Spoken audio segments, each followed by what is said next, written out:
What's up guys? In this video I want to show you how to install a washer and dryer.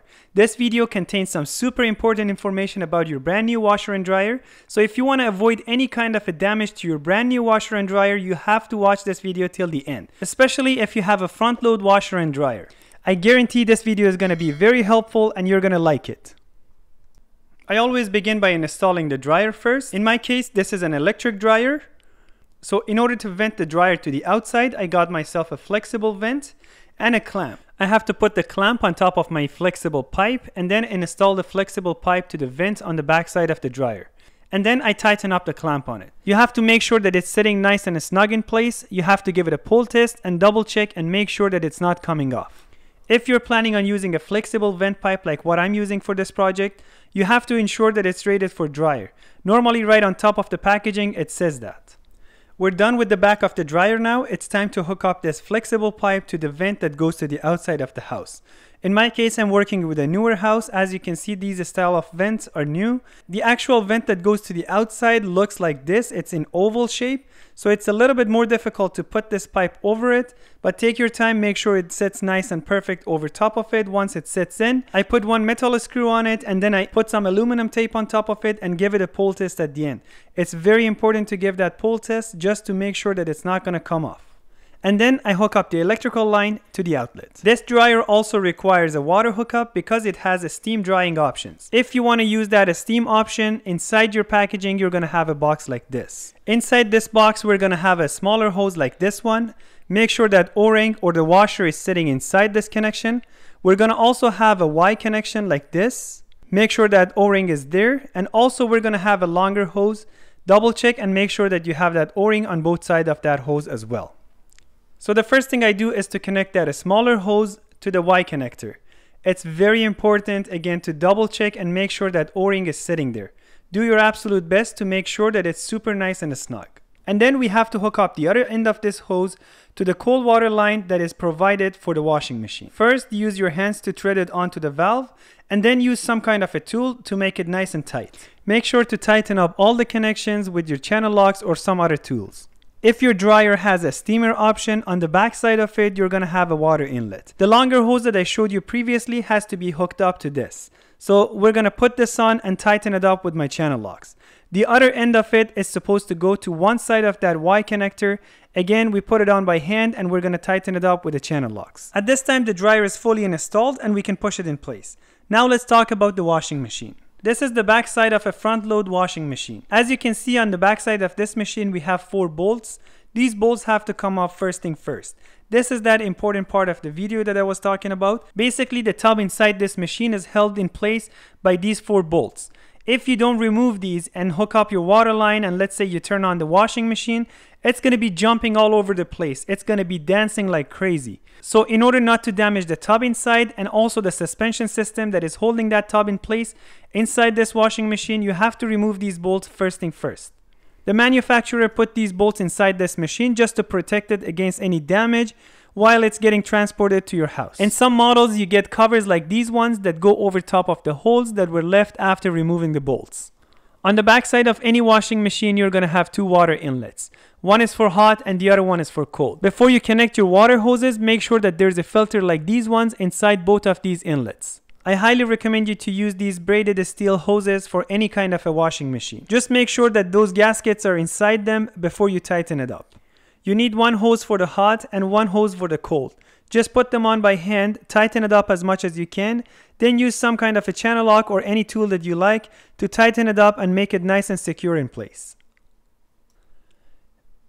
This is a U-shaped hose guide. You're going to have one of these inside your washing machine package. This is designed to go over this corrugated discharge pipe. Basically, you just need to put it in place like this and leave about 10 inches of hose at the end of it. And then we have to get the washing machine closer to the valves and then hook up the hot to the hot water valve and the cold to the other side of that Y connection that we made previously for our dryer. Just don't forget to make them nice and tight. To get access to the plumbing for the drain hose, I had to use my channel locks to remove that knockout from the center of that box. Our corrugated discharge hose is now ready to go inside this pipe. As you can see, that hose is extended about 10 to 12 inches on the bottom of that U-shaped hose guide. So I put this discharge hose inside the pipe, and then I use a zip tie to tie it down to one of the hoses right next to it. This way, when the washing machine is pumping all that dirty water out, the hose is not going to come off.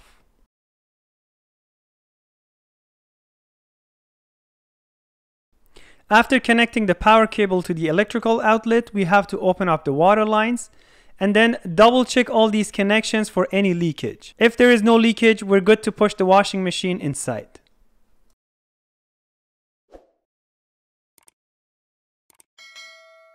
One other thing to keep in mind, you have to also double check for level and make sure that your machine is sitting nice and level in place.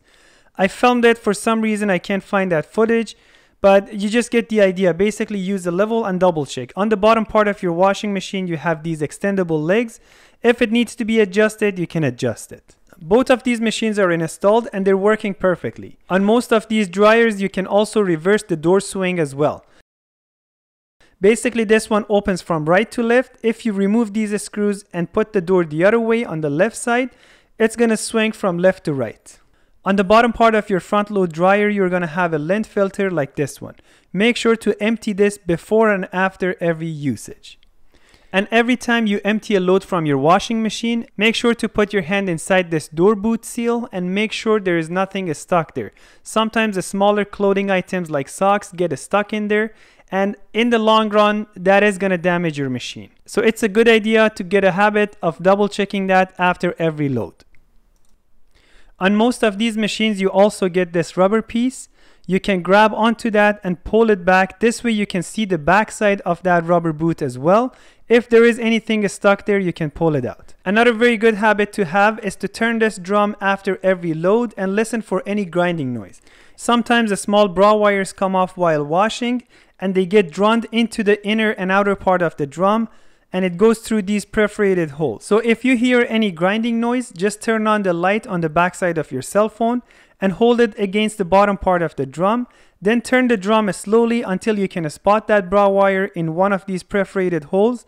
Grab it very slowly by your hand and pull it out. Also, on the very bottom part of your washing machine, you're going to have a filter that needs to be cleaned out on regular basis. All you need to do is to push it and it opens up. On the left side of that filter, you see a small hose that has a plug at the end of it. You have to hold a small container under this hose and then remove the plug, so all the water buildup behind that filter comes right out.